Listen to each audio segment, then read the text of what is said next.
Solving the Wick Bot verification glitch on Discord servers can feel tricky, but I've personally navigated these exact issues and found effective solutions. After extensive testing, I'm ready to share the proven methods that truly work to get your server running smoothly again. We'll dive into each fix right now. First, we need to check Wick Bot's permissions.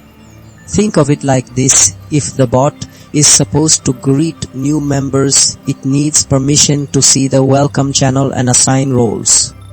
Without the right access, it simply can't do its job, causing the verification to fail.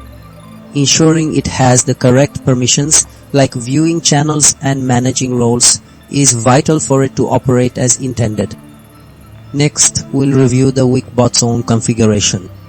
Wick Bot has its own control panel, and if the settings there are incorrect, like pointing to the wrong verification channel or having rules that clash, the bot won't know how to proceed. Adjusting these specific module settings ensures Wick Bot clearly understands its tasks and where to perform them. Then, it's time to look at your overall Discord server settings. Sometimes the server's own rules, such as a high verification level or strict anti-RAD settings, can accidentally block Wick Bot.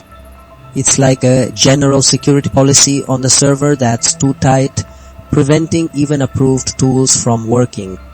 Adjusting these broader server security settings allows Wick Bot to function without unintended interference. Finally, if issues persist, contacting Wick Bot support or performing a clean reinstall can be the answer. A reinstall can clear out any hidden problems or old data that might be causing a glitch, giving the bot a fresh start. And if it's a unique problem, the support team who built the bot are the best people to help you find a specific workaround. These steps will help you get your Discord server's verification process back on track.